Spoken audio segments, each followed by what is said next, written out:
came to pass in those days that there went out a decree from Caesar Augustus that all the world should be taxed. And Joseph also went up from Galilee unto the city of David, which is called Bethlehem, to be taxed with Mary, his espoused wife, being great with child. And so it was that while they were there, her days were accomplished that she should be delivered. And she brought forth her firstborn son, wrapped him in swaddling clothes, and laid him in a manger, because there was no room in the inn. Christmas and celebrating the birth of Jesus the Christ is the holiest season in the Christian world. But Sophia Lyon-Foss reminds us that each night a child is born is a holy night. And it's a time for singing, a time for wondering, and a time for worshiping. Both our Unitarian and Universalist values grew from Christian roots, and most of the world enters December with excitement and anticipation.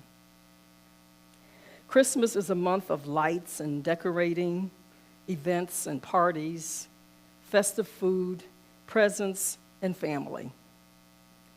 But for so many, the holidays are not merry and bright.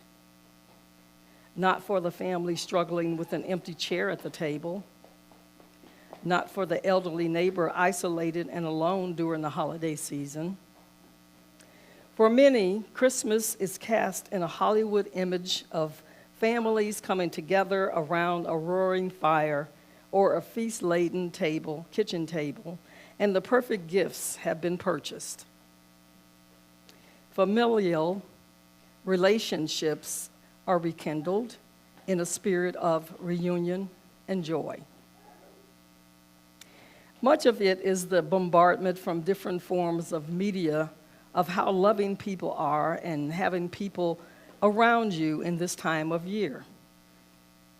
However, if you're an isolated individual or have a fractured family situation, Christmas just intensifies that. When Christmas is hard, it's another stark reminder of who is missing and all that has changed.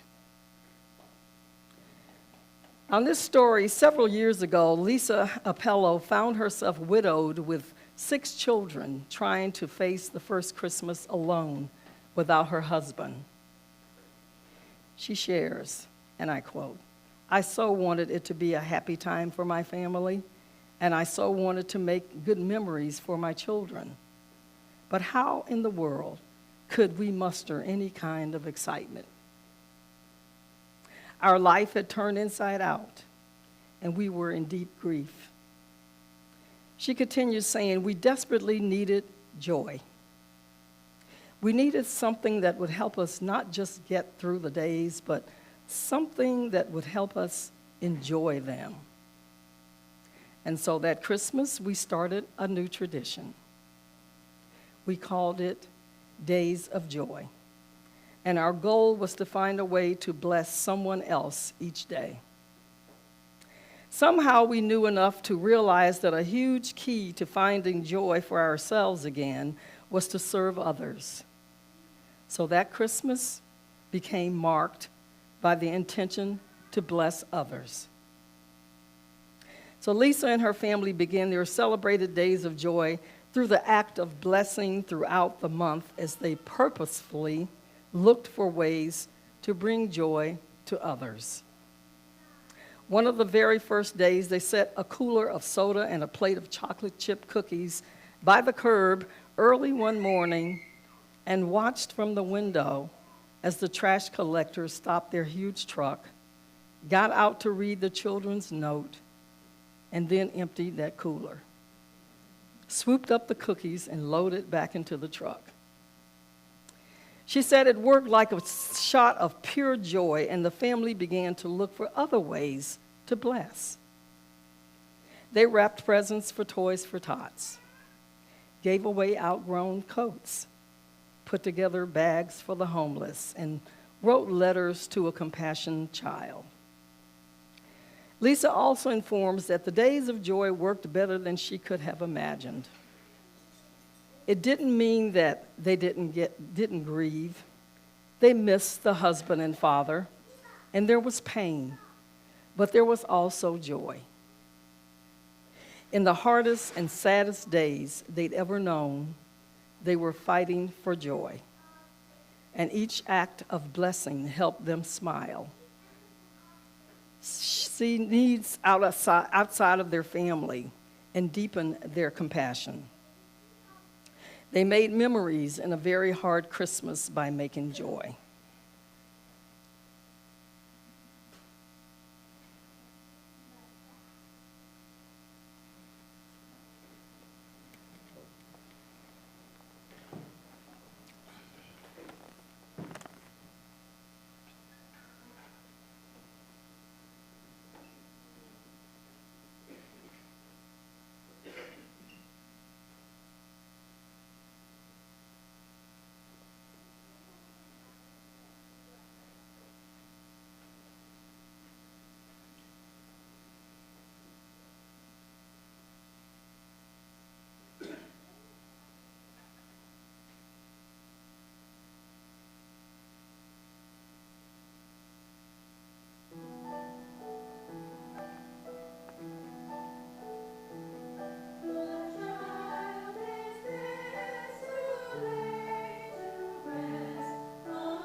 Author G.K. Chesterton said, and I quote, "Joy, which was the small publicity of the pagan, is the gigantic secret of the Christian."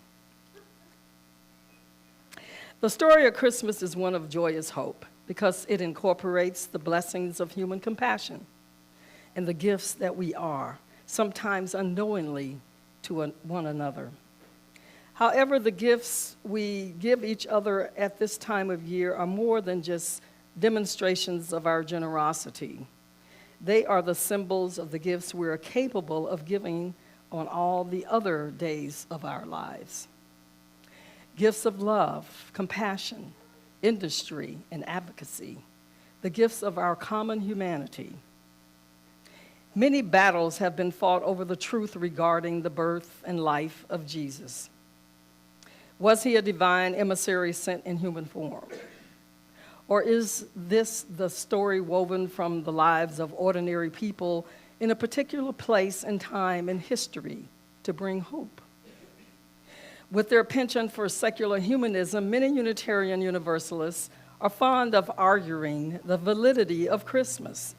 Is it a pagan or secular holiday, or is it a Christian holy day? I believe Christmas is part of our spiritual maturation to search for and assign meaning to all the days of our lives. And if we, Unitarian Universalists, need to reconcile the language of Jesus as the Savior in celebrating Christmas, can we not acknowledge that through his ministry of compassion, he was in fact our Savior, by showing us the way to save ourselves?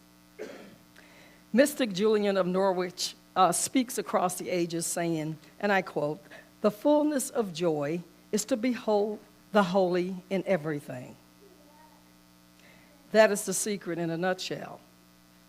Behold the divine joy in the good and the bad, the just and the unjust, the past and the future, the magnificent moment and the tawdry one. Rejoice and be exceedingly glad and joyous, raising of our voices to sing the old hymns. By looking closely, we may see the entire Christmas story in a new light.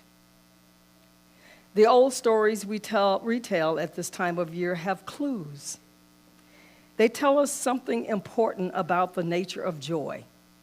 The joy can break through like starlight or candlelight in the darkness, but that it is surrounded by the hard stuff of everyday life. Maybe that makes it all the more precious. The stories remind us there is still and always joy in the world, and it is for everyone. But it usually comes right alongside the struggle, and that the story of the birth of Jesus is hope, joy, and a wonder to all for a better future. Just as all parents of a newborn are filled with joy and have hope for a better life than their own. Mary and Joseph make a long, tired journey to Bethlehem before the joy of the baby's birth. The Maccabees live in the hills, fighting desperate battles and impossible odds before winning back their city, and the oil in the temple lamp burning for 8 days. Winter solstice arrives in the midst of the deepest darkness. Joy comes alongside the waiting.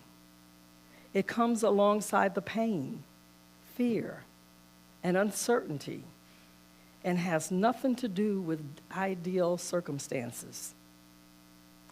Sufi seer Hazrat Inyat Khan tells us that life is a glorious gift, and we are loved by Lady Wisdom. However, he questions, why aren't we dancing with joy at this very moment?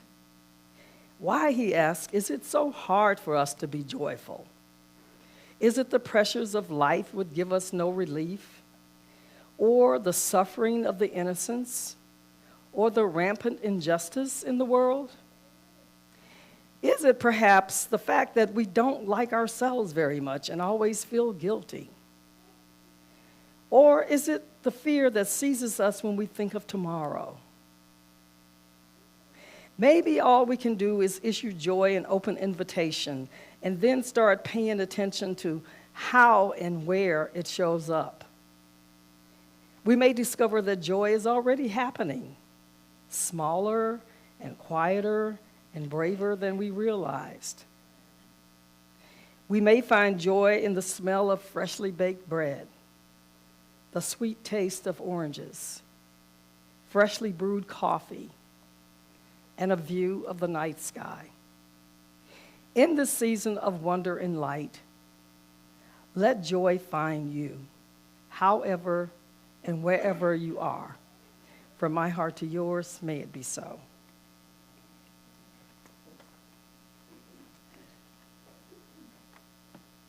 Please join in singing our closing hymn, number 245, Joy to the World.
As we leave, remember the words of Howard Thurman as he tells us that when the song of the angels is stilled, when the star in the sky is born, when the kings and princes are home, when the shepherds are back with their flock, that is when the work of Christmas begins.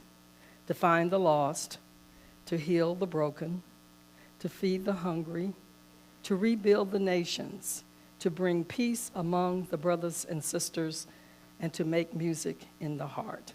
May it be so. Go in peace.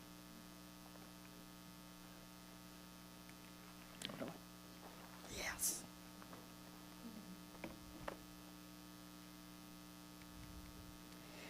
I extinguish this chalice, but not the light that resides within us, in our hearts. May we go in peace.